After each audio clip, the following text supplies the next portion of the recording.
Okay, welcome back. This is a very popular seminar. This is going to be my third or fourth time presenting this. Other churches and organizations have been very interested. What do they do during a mental health crisis? Because harmful behaviors, suicidal behaviors, it's on the rise for our young people, especially middle school, high school, and college. And suicide, as we spoke about last hour, is the second leading cause, second cause of death for those who are aged 10 to 24. And suicide is preventable. That's the one thing that I am just so shocked that we're just not doing much more to talk about it. So we're going to talk a lot about it today. And the reason for the rise in suicide rate is because there's an increased rate of mental health struggle issues in the young generation. So how do you know somebody needs help right now? How do I know I need to step in and help out?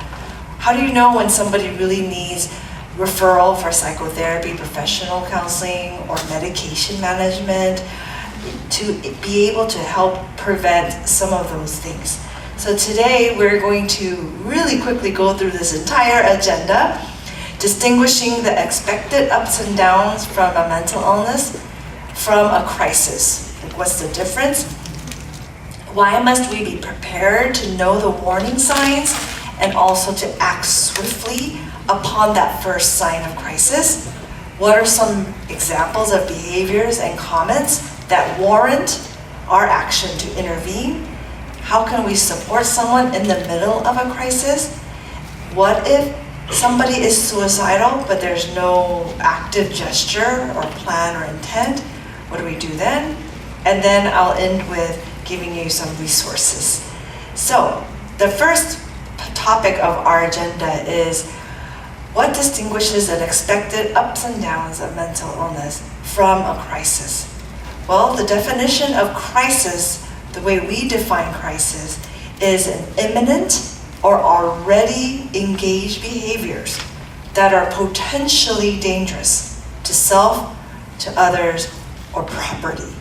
Sometimes they don't harm themselves or others, but they start damaging property. The word imminent means it's about to happen. It could happen right now. The knife is in their hand, or the pill bottle is in their hand. And if it's going to happen right, you think it might happen, and you can't walk away because you're not too sure that student or friend will be in danger. So we all know depression, untreated depression, poorly treated anxiety, they will have symptoms: sedation, lethargy, motivational issues, decline in school.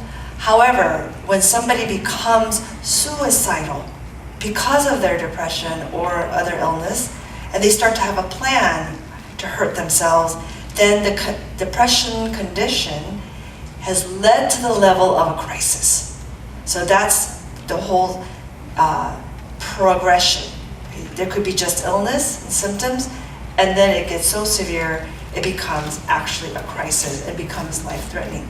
So why must we be prepared to know the warning signs and also to act swiftly upon that first sign of a crisis? Because it is lethal. The potential lethality of a mental health crisis is very real.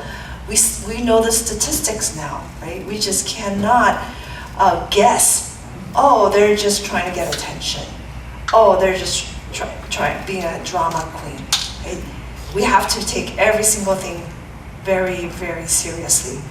Because if their life is gone, it's too late, right? So we have to intervene right away. The second reason,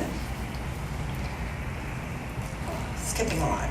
Okay, the second reason is completed suicide. So there's a such thing as suicidal ideation, which means thoughts, suicidal attempts. They tried to kill themselves, but they didn't end up dying.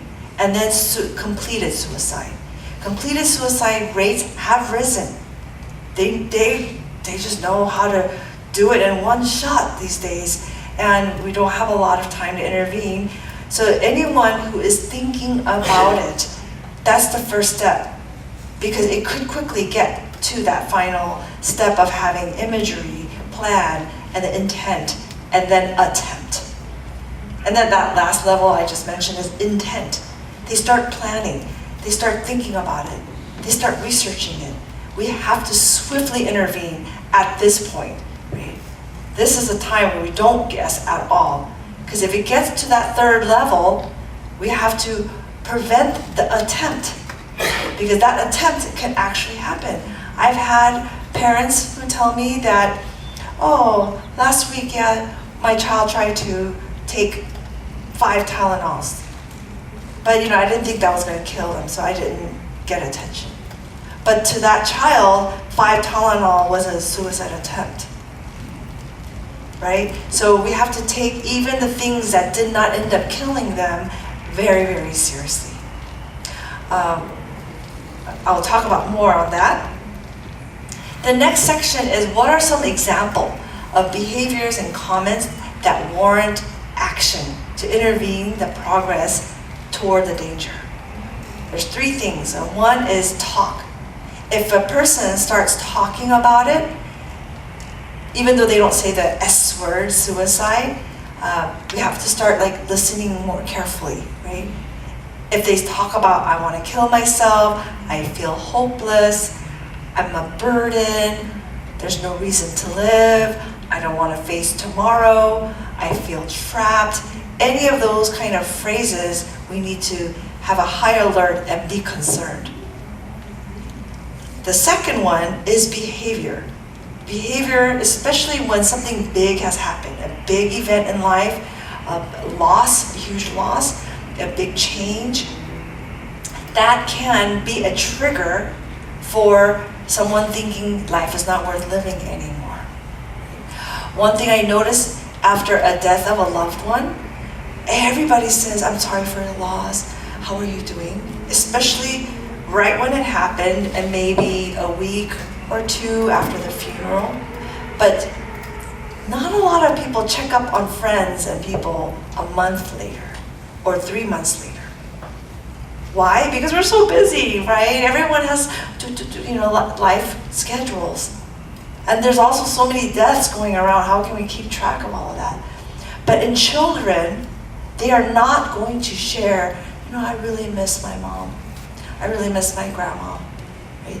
They just kind of bury it and they hold on to that unless somebody else checks up on them. So, especially related to big events. But the behaviors to really watch out for and perk up in your attention is they start using substances or drinking alcohol.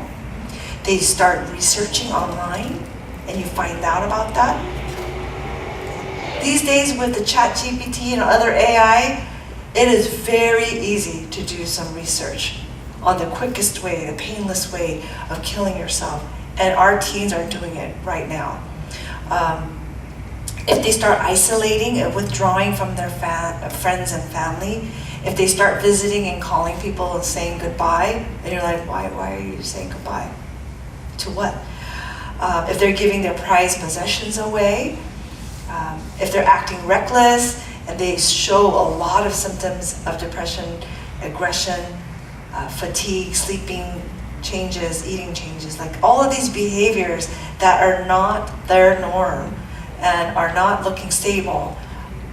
You don't have to think about, oh no, they're gonna die by suicide. You don't have to go that far, but you have to kind of be, what's going on, and pay attention to those changes. Of course, mood, we have to really pay attention because depression is the most commonly related issue to suicide. 90% of all the completed suicides are due to someone having untreated or poorly, improperly treated depression. So if we helped them earlier on when they are depressed, we could probably prevent 100% of the suicides. 90% of the suicides. The other 10% are from other reasons. But this is a wonderful statistic that we can intervene that. if we find out. So these days, did you know that medical clinics, pediatricians, and primary care doctors, they're doing a depression scale for everyone that comes in. They're doing a scale so that the score of that scale, if it's a high score, then they start trying to realize, oh, maybe they need a referral to psychiatry. So if they receive treatment right away, then it wouldn't go all the way to thinking about that. It wouldn't go all the way to attempting. So in my practice and all the years that I've been in practice, of course they trained me to think this way, but any sign or comments about not wanting to live, I jump on that. I ask so many questions until I feel sure that they can go home and I will see them alive next time in my clinic. Other medical specialties, they have life-threatening issues, right? In cardiology, the life-threatening issue that they're trying to prevent is a heart attack, because a heart attack could lead to immediate death. So they treat all the risk factors up until there, right? Heart disease, cholesterol issues, blood pressure issues, diabetes. They're very, very diligent in treating those. Why? Because that is the risk factor for possible heart attack in the future. And a heart attack means possible death. So in psychiatry, in the same way, we're trying to reduce the risk of getting into that higher risk of reaching death. I hope that makes sense. That even all the medical specialties, we have to try to reduce the risk. So that's why we take this very seriously. Now, how do you support someone in a crisis right now? They're really thinking about it. They're just like, I give up, I don't want to do anything. This is really important. First of all, do not be afraid to ask if they are suicidal. Sometimes we kind of like wonder, should I ask? Should I not ask? Because people have a misconception that if they ask, it's going to give them an idea to do it more. Okay? Research studies show it's the opposite. It is actually a safety factor to actually ask. So let's say that they've been really depressed for a long time. And you ask, and if you don't want to say, do you feel suicidal? Like if you think that's too direct, then there are many other ways to ask this question. Do you ever feel like you don't want to wake up the next morning? Do you ever feel like life is not worth living anymore? And if they say, yeah, there are many times I don't want to live anymore, then you might feel stuck, and you might panic, try not to show it in your face, but to ask more questions. And I'll give you some tips about that. The next one is, if they are in danger, obviously don't leave them alone, right? If they are, you know what, I'm gonna go home and I'm just gonna, I'm gonna go to that bridge and I'm gonna jump off the bridge. Okay. If it's that specific and you know, wait, then stay with them and tell them, you know what, I'm gonna stay with you. Let's hang out a lot longer. Right? And then the Lord will have to give you all of these tips of what to do, and I can share that with you too. And even if they say, no, just leave me alone. Just leave me alone. You cannot leave them alone, right? And then you'll have to find someone else to be with them if they don't want you to be with them. So there's a lot of different scenarios we can talk about. The third one is kind of asking them if they want to talk. Asking how you can help. This is interesting, right? Because obviously you're trying to ask them, but we have to give show a posture that you are asking them for permission for them to talk with you. A lot of times as teachers, we want to say, oh, tell me what's going on. Why? What's going on? As if you have a right to hear it from them. But if you're inviting them to be able to show them, just because I'm your teacher, doesn't mean I expect you have to talk to me. For example, I'm here to listen, would you like to talk about it? I really want to hear more what's going on. And then sit and listen. Without trying to pressure them to talk more or force them to talk about it. Waiting patiently, being comfortable with silence, and just sitting there with them. And by doing so, you are creating that safe space that you're not going to overreact and that you're not going to jump to try to solve the problem right then and there. This next one is also very powerful. To tell them you really care. I know this sounds funny, but there is a power in sharing that out loud.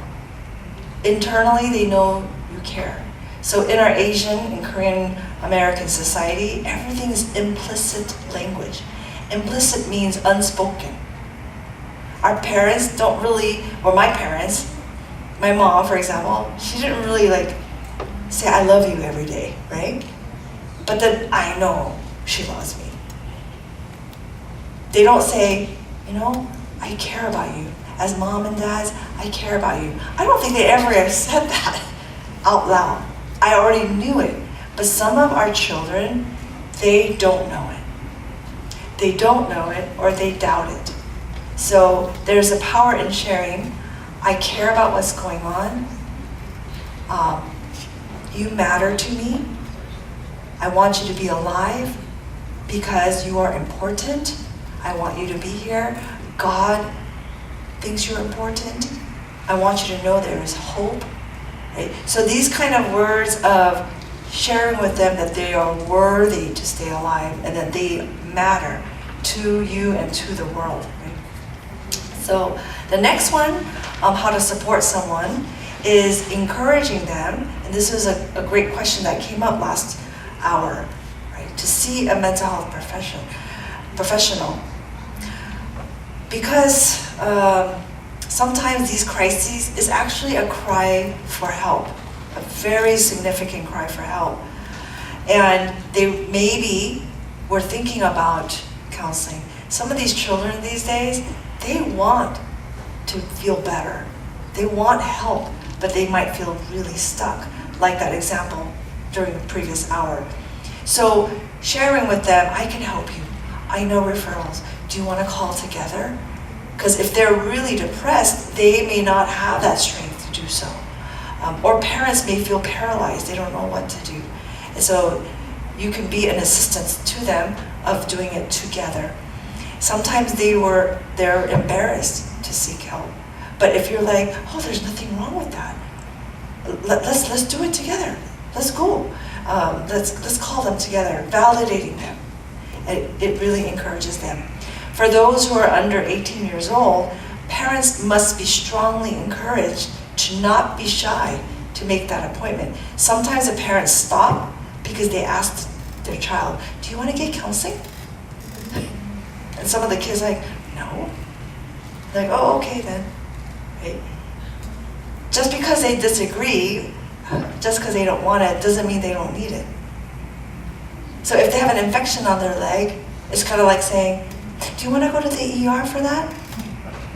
And they say, no. Oh, okay then. And then you're going to ignore the infection on their leg? Right? So in the same way, we have to encourage parents to really think about it. The last one is very important, and I know it might sound funny to say what you're feeling. It's okay that you feel that way. Now, of course, planning suicide and trying to attempt, that is not okay, right? But most of the students and children, they're feeling suicidal and they already feel weak or defective. So we should not give them the impression that it's a sin to think that way. So in the past, people thought patients and those who are struggling will not kill themselves because they're afraid of going to hell. And so I think it was the Catholic Church long ago that kind of brought that idea to scare people. Don't think about it. and then don't do it. You're going to go straight to hell if you do that, right? So that's another controversial question that I am not going to answer here, okay? But while they're struggling like that, we cannot give them that impression that we think that way. For example, that's horrible, you shouldn't think that way. Look at your life, you have everything. You have a roof over your head, you have parents who give you great education, you're not starving. Why should you feel that way? These are not very encouraging words, right? So they themselves already feel bad. They cannot even explain why they feel hopeless or helpless, even though socially everything is going well for them. And if we put that fuel to the fire, they will feel even worse. They will clam up and they won't talk about it. They will feel so guilty. They already feel guilty, and they could feel even more guilty. So that's why this last one is something that I wanted to really explain. Okay. What about some situations that might come across? There are two scenarios I'm going to describe that might happen, right? Within your church or within your time with a student.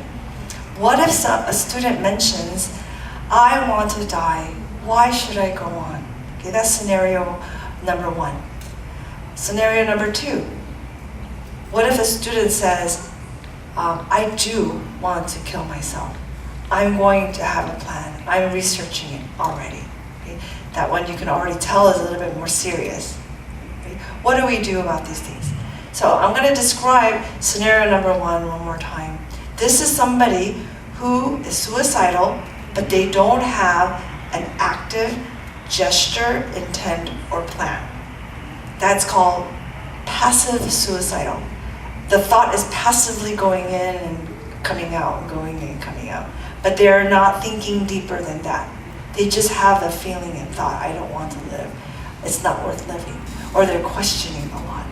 In majority of our situations, you will come across people not wanting to live, but they don't have a plan. So majority of the ones that I come across in my clinic, they think about it, or they think about it a lot. And then when I go to the next level to ask questions of, but do you have a plan? Do you think about doing it? They're like, no. I'm just, this is how I feel. Because it's very important to keep engaging them and asking them more questions in a calm manner, right? Don't panic. Tell me more. Do you have a picture of what you would do? Do you have an imagination what you would do? These are very safe questions. If you're panicking and saying that, then it might make them panic and they don't want to make you alarmed. So that's kind of what we can ask. Another way of asking is, will you be safe from harming yourself? Will you be okay until I see you again? And the reason why I'm saying the word harm is because they are not planning to kill themselves, but they're sometimes thinking about cutting, right? And hurting themselves. So the word harm can capture both things. This term is interesting, and I'm going to teach it to you.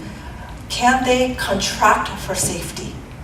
Okay. Is making a contract. Not that, you're signing something together, but you're asking them, can they promise that they will keep themselves safe? And so a few questions could be,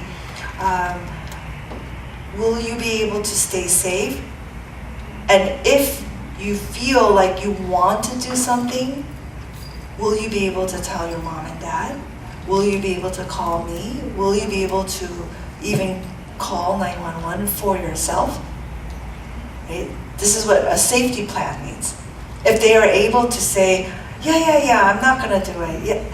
Yes, I will call my mom. Of course I will call my mom.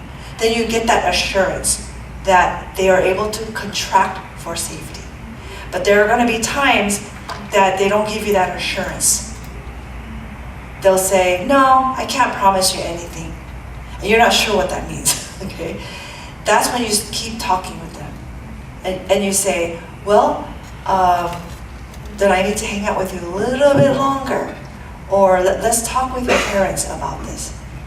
If they say, no, don't tell my parents. Actually, you do have to tell the parents. You do have to tell the parents. One tip I have for you about that, they don't have a plan, they don't have an intent. You still have to share with the parents, right? And this is an opportunity for you to give that recommendation for getting professional help. But the way you can tell the parents for this is, we had a conversation today. It kind of was a deep conversation. There are questions about the reason for living. They don't have a plan. They don't have a plan. They don't have intention. But I need to let you know that maybe your child needs an evaluation for a depressive illness. That's as far as you need to share with them. If you have the phone number to the child directly, because a lot of kids have cell phones these days, you can actually, in a few days, give a call or a text to that child. Hi, how are you doing? Just kind of checking up how you're doing since our talk on Sunday. Those kind of ways. Now, if you're in this situation and they start to reveal to you they do have a plan and they don't want to talk to you anymore, and this is the worst case scenario, they start running off. They run off the building and then they left the premises. That's called elopement. If they do that, don't wait to tell the parents. You have to call 911 right now. And it's okay to do so. Because why? They ran off. They don't even tell you what they're going to do. So, and then of course, hurry up and call the parents. Now, I'm getting into the similar situation of an active suicidal ideation. This is when someone appears to be more serious and they might actually attempt to hurt or kill themselves. So active means they're actively thinking, actively planning, they are actively going to engage in hurting themselves or someone else. So this is a case where you're going to call 911, right? You're going to call, there's no hesitation. The most swift reaction that we have to have is being able to reach our phone and dialing. But if they have the knife in their hand or the bottle in their hand, by any chance, first to try to keep them calm, say, please, can you put that down? I don't want you to hurt yourself. And then mention, please, if you can't put that down, I have to call for help. Don't say I have to call the police, but that's who's gonna come. But I have to call for help. And then if the police comes, it's not like they're gonna arrest. Right? It's not an arrest, it's for immediate apprehension, because it's not safe for you to hold them down, to apprehend them, because they have like a weapon in their hand. So if they run off, I already described that one. If they run off and you know, wow, we have to hurry up and catch them, call 911, describe their appearance, what they're wearing, how tall they are, and say, please go and find this child, it's very dangerous. So that's kind of like an intervention that you can do right away. Of course, call the parents and say, I just had to call the police right now because they ran off and we don't know what he or she's gonna do. Alrighty, and then if you find out what happened, right? If they went to the hospital, check up on them after the hospitalization. Now, what if you are not sure someone is struggling with passive or active? You're like, which one is it? Which one is it? You don't know, but you know that you can't leave the child alone. You can't, leave the room. You don't have to struggle because it's not your responsibility to know this is passive, this is active. But you can call someone else who can do that for you. This is called a mobile crisis response team. And in the 6 counties, these are the phone numbers of the mobile response. It's kind of like a mental health ambulance, but they're not very fast. You have to kind of wait there for maybe a couple hours. And in those couple hours, sometimes the child calms down. Sometimes it happens. They're like, I don't feel that way anymore. Well, how do I know you're going to be safe? Right? You can keep on engaging, but you have to wait there until they do come. But if you're pretty sure they will be safe, the parents are able to take them home, someone's going to watch them for 24, 72 hours, then you can call back that mobile response team if they're still not arrived, and you can cancel it as well. So when they do come, they'll ask a lot of questions. They'll do their professional suicidal assessment. And what they're going to determine is, do we need to take this individual to the psychiatric emergency room? They're the ones who can help decide, no, they're going to be safe for today, but here are some references you need to call. They'll give that to the parents, or they'll give it to you to give it to the parents. But if they think, they are not contracting for safety, convincing enough, we need to take them to the hospital. What they'll do at that moment is place a legal psychiatric hold. That means an involuntary hold. And they have the authority to do that, to place even a child on a psychiatric hold, even if it's against the parents' wishes. So if that happens, because let's say that one-on-one, the team tells the assessment team, I don't know, I don't want to go home, because if I go there, you don't know what I'm going to do. They're not able to contract for safety. Then the team will say to the parents, we have to put your child on a hold. So it's a little scary, because sometimes the police does come with the assessment team. And the reason why they have to do that is the police has to take that child to the emergency room in their own car. The reason why is a parent can say, well, I'll take them to the ER. But I have had instances that I knew the parent should not take their own child to the ER because they're suicidal, they're impulsive, they're not going to contract for safety to stay in the car while it's moving. They can unlock that car and just jump right out, right? So this is the reason why the involuntary hold has to be done with the authorities. And then the parent will follow them to the emergency room. And then the admission to the hospital takes place. So that's the purpose of the mobile response team.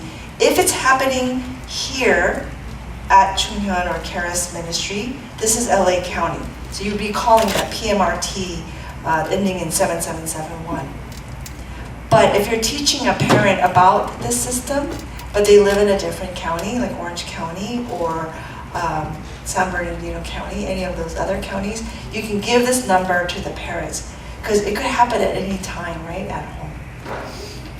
Okay, so a few resources to share with you. These are the ones that are for non-emergencies. Warm line, text line, National Suicide Hotline. National Suicide Hotline used to be an 800 number, and it was a long number they couldn't really remember sometimes, and it actually spelled out suicide. So instead of doing that, they switched it to 988 nationally, 988. Unfortunately, I'm gonna have to let you know, one of my clients tested it. She wasn't really suicidal, she was only passively suicidal, but she tested it. It's kind of cool, like she knows that number. She called 988 and then they put her on hold for a long time. So awful, right? So, yeah, they must get so many calls that they can't handle the volume.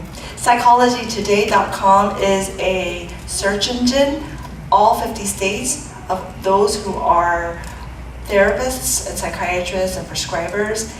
And you can type in your zip code to find one near you. You can even put other filters. Somebody who takes this insurance, Christian even, female, like all of those kind of filters you can do. And of course, I'm going to boast our clinics for you, but you don't have to. But fullyhealth.clinic is that Christian-based clinic I was telling you about. Oak Hill Center is insurance-based. So I think almost 7 insurances we're accepting. The ones we do not bill through Oak Hill Center is Medi-Cal, Medicare, Kaiser we can't do, TRICARE. So there are certain insurances that we cannot bill. But if they don't have that insurance, or their Medi-Cal, Medicare, Fully Health also provides subsidized sessions. And I heard that your church, Pastor Daniel was telling me, for a family in need, they cannot afford the full fee. We already kind of give discounts for families like that, but if that's still too much, the church is raising funds, it seems, to subsidize for you. Money should not be a reason not to get care, especially for children, right? So in conclusion, I just want to acknowledge that mental health struggle is a spiritual battle.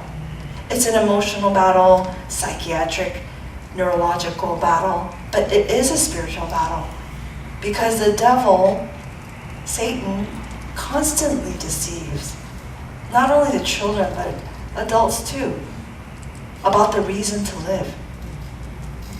When the devil is able to go that far, right? He has two goals in all of this earth: to kill people off before they meet Jesus. Right? To kill people off before they meet Jesus. And the second goal is, even if they meet Jesus, to kill them off. Why? Because the children of God are the only vessels for evangelism to share with others. So the devil wants to just kill everybody off. And that's what John 10:10 talks about. The thief comes only to steal, kill, and destroy. Jesus says, I have come that they may have life and have it to the full. For those who are believers, this is his promise and desire, so that we can join in the spiritual battle against mental health struggles, against suicidal ideations. Okay, so thank you so much. There's one more slide here.